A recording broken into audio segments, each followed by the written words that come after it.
morning, everybody. I'm Tom Vasel. Welcome to Board Game Breakfast. Now, I know some of you are thinking, wait a minute, has the Dice Tower fallen prey to the Christmas is coming earlier every year? Well, yes, but actually, this is set up behind me because we're shooting our 12 Games of Christmas series, which will be posted later this week. I'll talk a little bit more about that later in the episode. But that is the reasoning for what's behind me here. But at the same time, I celebrate Christmas pretty loudly and pretty early, and I don't really care. Halloween's over, and I can finally turn on Hulu without seeing horror movies plastered across my screen the whole time. Actually, they're probably still there. Who knows? But, alrighty. Also, Halloween was one exhaustingly long holiday. My kids went trick-or-treating like, I don't know how many times they went trick-or-treating. Anyhow, welcome to Board Game Breakfast. Welcome to the last 1/6 of the year. If you live in most places in the world, daylight savings time is around the corner because we still haven't legislated it away. All right. But anyhow, the good news is we got some contests here. We have a contest for 2 copies of Trek 12. This is from Pandasaurus Games. I don't have Trek 12 moving right now because Z stole it. It's a reprint of a game that he's reviewed, so you can see that. I have the expansion here, Trek 12 plus 1, a roll and write style game, and you can win a copy of this by emailing us at contest@dicetower.com. In the subject line, put the word Summit, spelled like this, because I always spell Summit wrong for some reason. And then in the body of the email, put the answer to the question, how many mountains do you climb in expedition mode? I don't know. I haven't played the game yet. You know what I have played, actually? This one is pretty cool. That Time You Killed Me. This is also from Pandasaurus, and I'm just showing this here because you normally have some games on the wall behind me. But this one, I can't wait to talk to you guys about this one because it's a game about time travel, but it's also abstract. Which one is it? Well, you'll see in the future. Whew. So what else is going on? 1 week from today, I'll be out of town heading towards the Dice Tower Retreat, which is happening in a week. If for some reason you can make it to the Dice Tower Retreat, we have, I think, like 10-some tickets. 10-some, that's not a word, but around 10 or so tickets.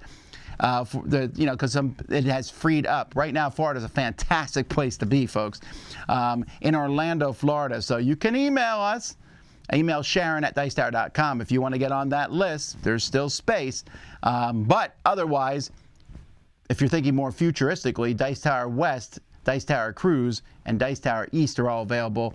And man, Dice Tower East, the hotel block sold out already, and Dice Tower West. But we're adding more rooms to both of those so that hopefully you can come and join us. It's going to be fantastic. Other than that, like I said, we got the 12 Games of Christmas coming this week. We got a lot of our normal stuff showing up, so I hope that you all enjoy that. There's a lot of games to review and talk about, but we got this episode to get going with, so let's get started.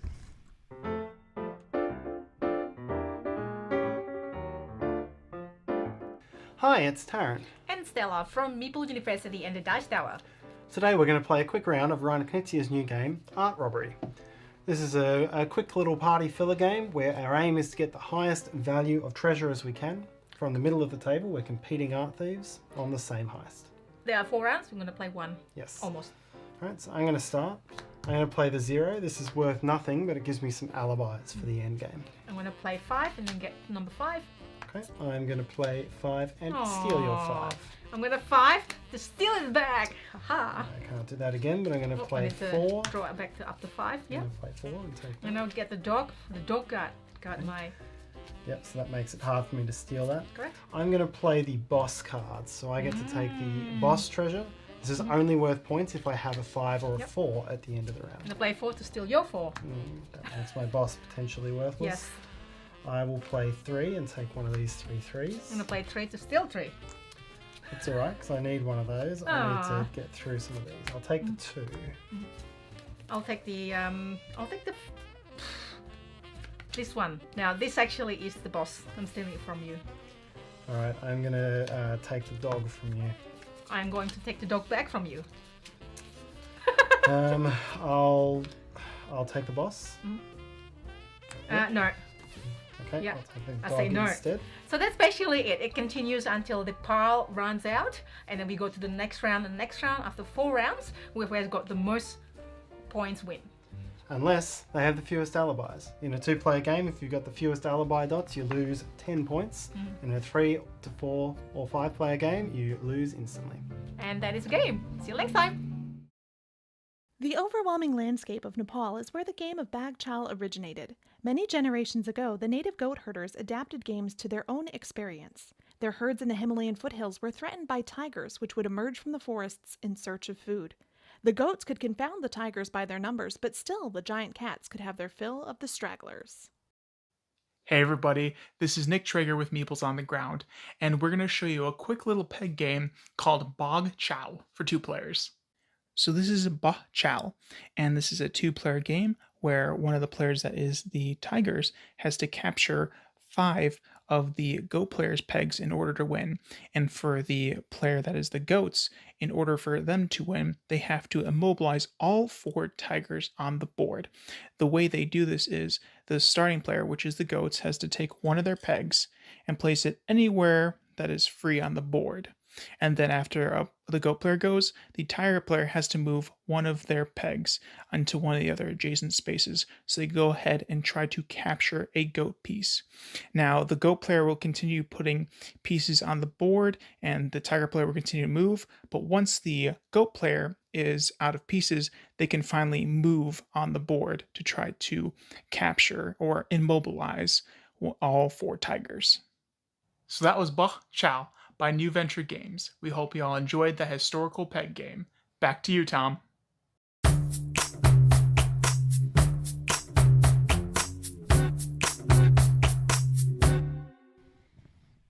All right, well, the bok choy game looks interesting, but the one that Stella and Tara are playing, correct me if I'm wrong, but that looked horribly boring.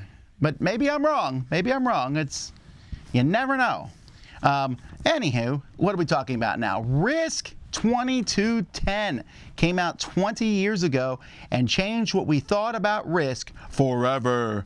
That's not quite true, but it actually did. Risk 2210 was one of the first games. For me, I've been playing games my whole life, and I've had an arc of different games. I played gamer games back when I was a kid, Cosmic Encounter, etc., Kingmaker. But in college, I played a lot of collectible card games and then miniature games. And then when 20 years ago, literally 20 years ago, I started getting into what we consider this side of the hobby with the board games, and I bought a bunch of games. And I've been talking about the games that I've been playing. This is one of the first games that I've gotten here, Risk 2210. And part of the reason for this is I knew that I didn't really like Risk. Even back before I played quote-unquote better games, I thought Risk was okay, but it went on too long. This one, when I heard that it was only 5 turns, I was pretty excited about it. Also, you were not only fighting on Earth, but you were fighting on the moon. That sounded exciting. And there's nukes in it and everything. I have never in my life played a game of Risk 2210 where someone did not get furiously angry, like real anger, including myself. This is definitely a game in which I don't know. I played a game against Joe Stedman where he did not even get to take a turn because I wiped him off the board. Which at the point in my life, I found that to be incredibly amusing. I can see why he did not. And I don't know that I would do it 20 years later to somebody. Well, I can think of 4 people I would do it to. But still, this game is cool. It has really neat miniatures in it. There's a lot of rules. It still uses the basis of Risk, but then there are a lot of cards that you can play, and like I said, you're fighting over the moon. There's a lot of neat nuances, and they came up with many Risks after this one. It's not the first specialty Risk, I don't think, but it's the first one that kind of came out with a bang. I mean, later on, we got Risk Godstorm, and there's Risk, there's many IP oriented Risks, then of course the great Risk Legacy. But this is the one that kind of opened the eyes that, hey, Risk doesn't have to be just Risk. And so I look at this one fondly. I'll never play it again in my life because I don't want to play games where someone gets furiously angry. So you can say that might be me. I was the common denominator. But if you talk to a lot of people, this game has a tendency for that to happen. But for its time, and I think even today if this was published, all the miniatures and stuff, it still looks pretty good out on the table. So, and if you like Risk, this is certainly a step up from it. So that's Risk 2210.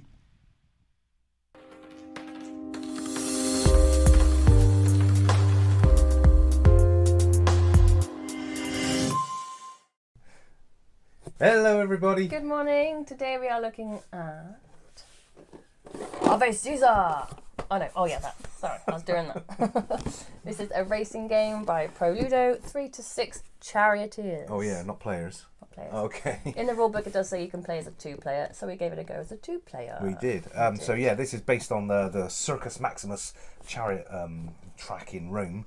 Where we've actually been as well. Oh, true enough. Not on a chariot. And but we you race around the track. As a 2-player game, you race 2 chariots each. Yeah. Yes. So that's how you play as a 2-player, Yeah. even though it's a minimum of 3. And the idea is that you just literally race around 3 times. You've got a coin that you have to pay to Caesar on the first 2 runs round, and you're supposed to stand up and say, "Ave Caesar!" and he does that. And then you get your head chopped off. Now, obviously, we played it as a 2-player game. As a 2-player game, it fell a little bit flat for us because, you can't really have a sort of exciting race with 2 players. But I would imagine, as a sort of party, sort of 6-player game, it would be pretty good fun, especially with the Ave Caesar hoo-ha going on. I'm yet to be convinced. Yeah, so we'll try and take it to the family and give it a go. But yeah, this has been on our shelf for a little while, so we wanted to play it. Yes. Doesn't really work as a 2-player game, but if you've got a games night coming up where you've got sort of 6 players, I like the I think theme. it'd be worth a go. Yeah, it looks like good it's going to theme. be a fun racing game. Falls a bit flat for a 2. Yeah, for sure. So 2-player game, 2 thumbs down. 2 thumbs down and a grumpy face. 6-player game, maybe you get your laurels. Who knows? Anyway, try this one out if you've got a game Give it a coming go. up. Thanks, guys. We'll see you on the next breakfast. Bye.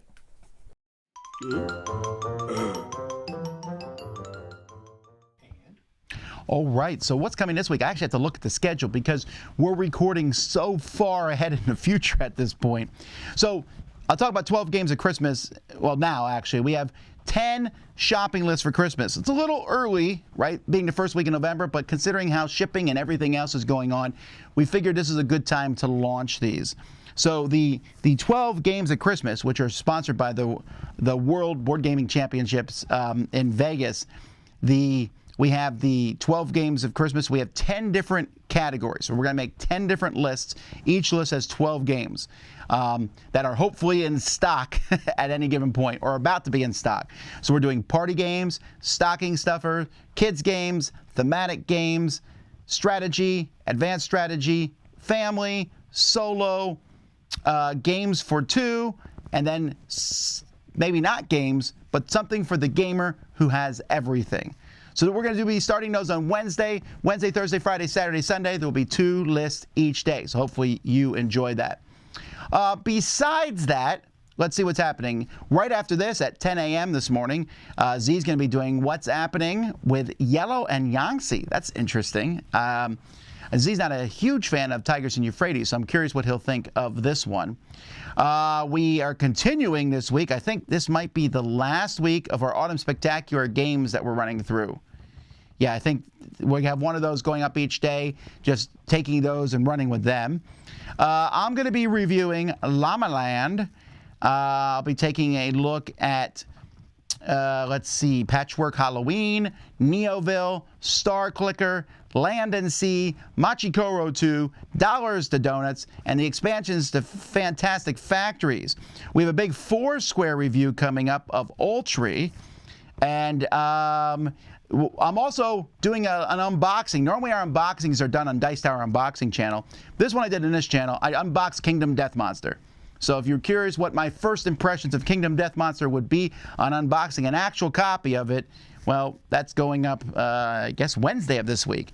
A couple shelf reviews, and Z's doing a few reviews over the course of the week. And, of course, we got Board Game Breakfast live on Thursday, Shoots and Marbles tomorrow, Crowd Surfing on Wednesday, all our different shows. But in addition to that, like I said, the 12 games of Christmas shopping list. So hopefully you enjoy those. So that's what's happening from the Dice Tower this week. Hey spooky humans, Anthony here from Board Game Dads, back to talk to you about another Halloween type game that you can play remotely. Today we're talking about the very popular Horrified. Horrified is a fully cooperative game where you're going to be playing as characters that are trying to ward off the universal monsters that are terrorizing this town. Great thing about this game is there are 6 different monsters that come in the box, and you can play with as many or as little as you want. So there's a lot of replayability here. Plus, the characters you play have different special abilities as well. Now, what makes this good to play over Zoom? Well, it's got a large map, so everybody can kind of see where everybody else is at if you have an overhead camera. And even if you don't, just a little more communication is needed. But essentially what we do for setup of this game is one person who's got the game is going to separate all their color tokens by red, blue, and yellow. And then basically when the other person is drawing them to add items to the map, you just say something like, hey, it's red 5 goes here, blue 3 goes here. And that's pretty much where the remote stuff ends. Other than that, you're really just playing the game as you normally would. Even if you play with different monsters each time, the core mechanics of this game are the same. You're still collecting those different colored items. They're just being used for different things depending on which monsters you're playing against. And that's cool because it kind of cuts down on the teaching, wall a little bit. If you taught this game once, then teaching to someone again with a different monster, there's really just a slight little variation. Personally, I really enjoy playing against the mummy and the creature from the Black Lagoon. I love that little side sort of puzzly board that's on the monster board itself. Adds a little bit of flavor that I really enjoy. We play this very often remotely with our friends during the week, and even more so now during Halloween season. We are very excited to try out the new version with the American monsters. I have not opened it yet, but I believe it should still be able to be played remotely. We'll find out soon enough. So that's it for this one, folks. I hope you're enjoying your breakfast, and happy Halloween.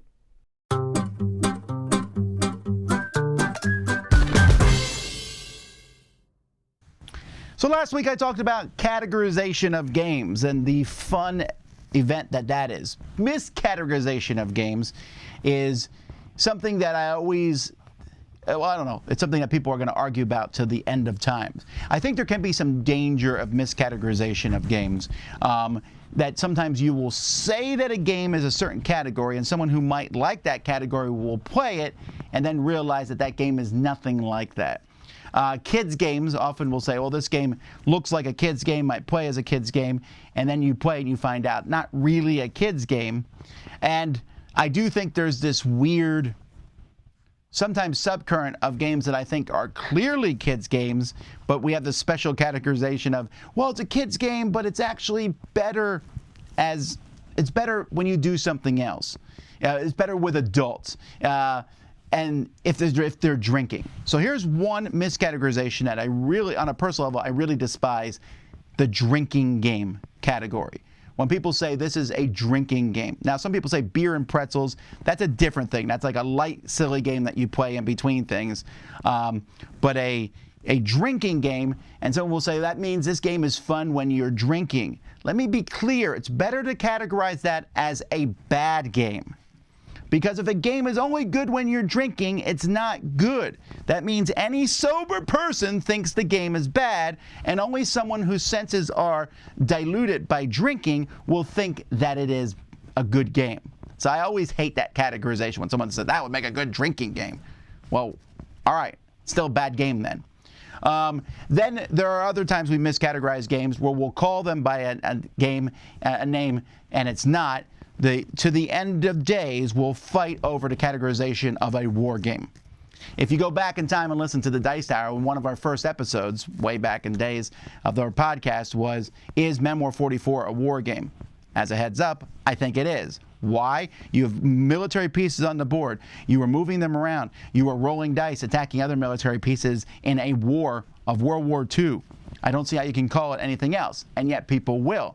But then, where does war game kind of stop? Is Atlantic Storm, is that a war game, or is it a trick-taking game? Well, it is a trick-taking game for sure, but is it a war game?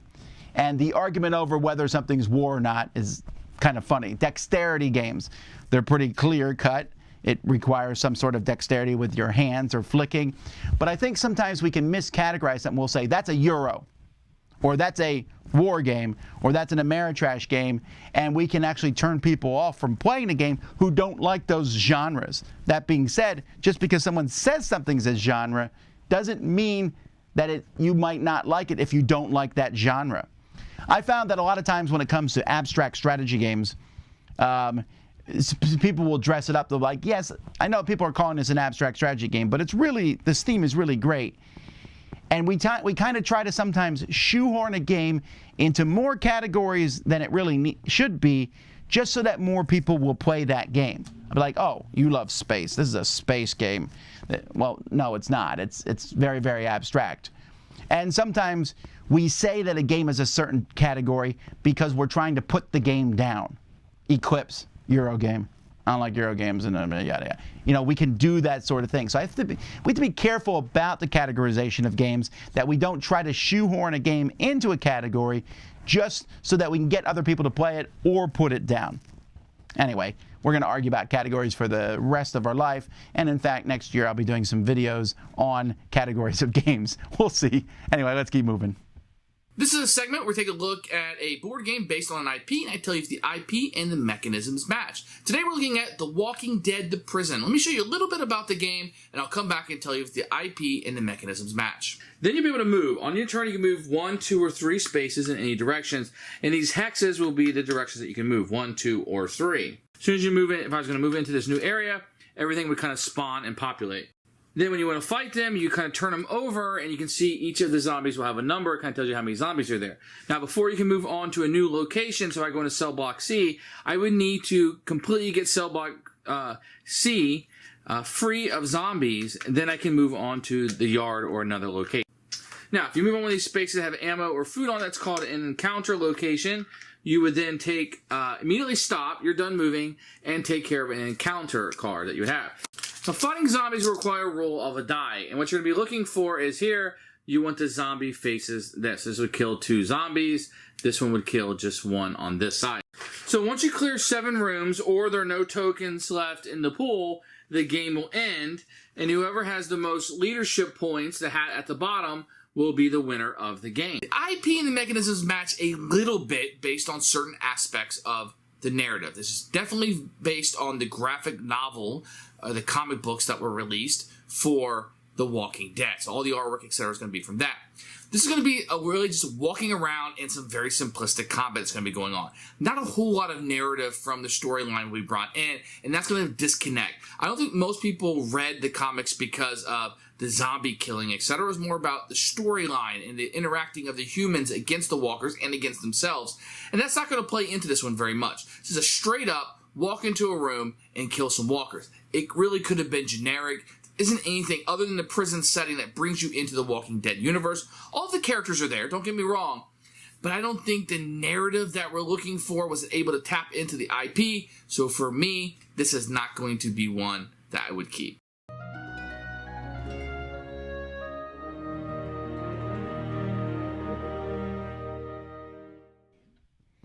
I'm always glad he reviews the games I don't want to touch. All right, so here's my way late review of Dune, since everyone else in the entire universe has rated it on the internet at this point in time. It seems that way. So Dune is the first half of a 2-part movie. They just announced the second part will be coming in 2 years, and you need to know that going in, that there's going to be a big to be continued type stopping point in this movie. It's only half of the book Dune, based on the very popular science fiction novel by Frank Herbert. Dune is also the newest in several movies made about this. I've seen 2. One was the made-for-TV sci-fi, made for a Sci-Fi Channel movie or series of, I guess it was a mini-series. I don't remember. I remember watching it a while ago. And then, of course, the 1984 Dune. I don't dislike either of those series. I thought that the sci-fi one was a better thing, but very plotting and boring, while the 84 one is silly, really silly in many ways, but I enjoyed a lot of it. The Book of Dune, I'm not a huge fan of the Book of Dune. I like it. I think it's fine. I think it really drags in the middle, and I hate every other novel. I think Dune itself is a fine book, but I don't like the rest of the Dune series, and I've read a lot of them, and I don't find myself going back and reading Dune over and over again. I kind of went into this movie with a lowered expectations because I had seen some very negative things on it, and I came out thinking it was one of my favorite sci-fi movies I've seen. I really liked it. I don't think it was perfect. They definitely did some conservation of characters, and a few characters like the Mentats I would have liked to seen a little bit more of, but it's weird because when I look at the movie, it's not the characters that stand out to me. Although Duke Leto, was it Leto or Leto? I don't remember. Leto. I thought he was really well done, and the Jessica was also a good character, and but it was the set design, the sound. This is a movie I saw in the theater, and I'm really glad I did. I think it added a whole point to the movie because the sound was just like, I felt it in the core of my being. The soundtrack, Hans Zimmer soundtrack plus the sound, that was really cool. But the sets were striking. I had seen a review that said, you get to see Dune, and you see lots of Dune. Well, I thought they did a good job showing Dune, but I thought they also did a good job at showing the Atreides planet. I also learned that it's pronounced Harkonnen. I always thought it was Harkonnen, but they said Harkonnen in the movie. And you know that I'm going to follow that because I pronounce everything correctly. But I thought the Atreides planet was really well done, the views, but it was the machines. Well, anytime any spaceship showed up, anytime any vehicle showed up, I was so impressed by it. They looked really cool. The special effects were cool and all, but I liked the machinery there. It just felt different than much sci-fi. If I had never seen Dune before, I think that stuff would have impressed me the most. I mean, I knew what I was looking for there. To that end, I think if you've never seen Dune before, you might be a little lost, but my wife went with me, and she said she was able to follow it, and she may have seen the '84 Dune, but if she did, she completely forgot it. And she was able to follow along with the story for the most part. I thought they did a pretty good job at explaining things without a weird voiceover. But despite all that, I came out of this movie thinking it was absolutely fantastic. I'm a little annoyed that it's half the movie, right? And I got to wait 2 years for the other half, so fine, I'll wait 2 years for the other half. But I am looking forward to that. I think the ending of Dune is a very exciting end, and so I'm looking forward to seeing how they handle that on screen. But for the most part, I would give it an 8 out of 10 right now, maybe even higher, but definitely 1 point of that's from seeing it in the theater. So that's Dune, the movie.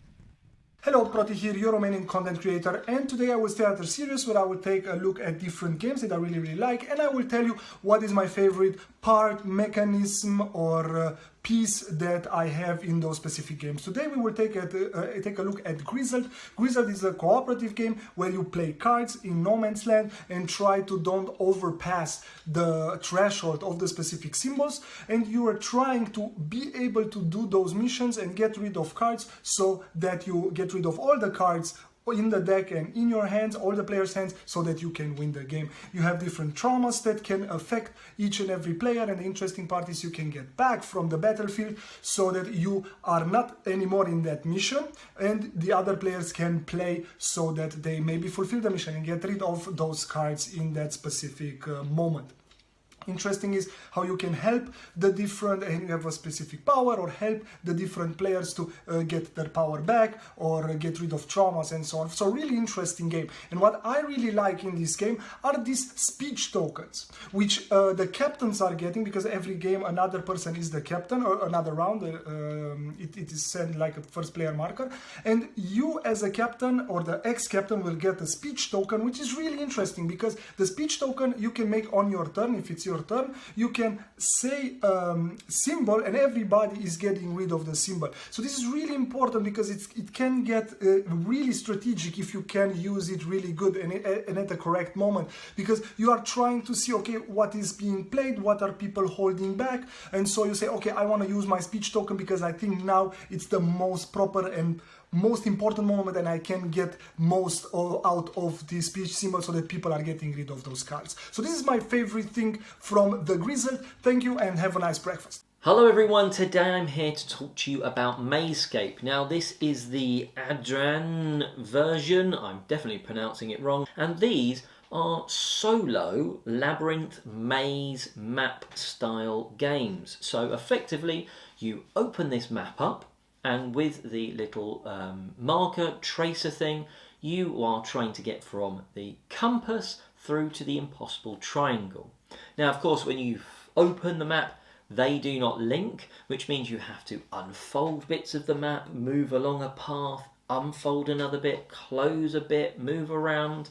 And that's just the first couple of maps. They evolve and add new things in along the way. They've been a lot of fun. They take sort of 5, maybe 10 minutes for the later ones to work through. But interestingly, unlike other games that could be like this, they're not sort of one-time plays because they each have secondary objectives. So rather than just getting from A to B, some of them have, say, like chests that you need to pick up along the way, and only a couple of those are on the normal route. So you have to go back through them and sort of go off-piste and stuff while you're trying to find them. They're just a little extra objectives, but it means the maps do get played multiple times. For solo gamers, I don't normally play games solo, so a little puzzle like this worked out quite well for me. The fact it's got no setup, you open the map and you're going, that to me makes it worth it. When I've got to set a lot up, I start to go, I'll just play on the computer instead. But anyway, that is Meescape, a fun little puzzle game. If you want to know more, I'll do a full review on my channel, Don't Be Bored. But otherwise, have a great breakfast. Alrighty, that's it, folks. Lots of stuff coming this week. We're going to be live in a bit at 10 o'clock with Z doing What's Happening. And then I'll be back here at noon with a live Q&A. So we'll see you for that stuff. Until next time, you've been watching Board Game Breakfast. I'm Tom Vasel. Thanks for watching Board Game Breakfast. Tune in each week for your daily dose of gaming goodness with Tom Vasel and all the gang. Until next time, I'm Eric Summerer, and you've been watching Board Game Breakfast, a Dice Tower production.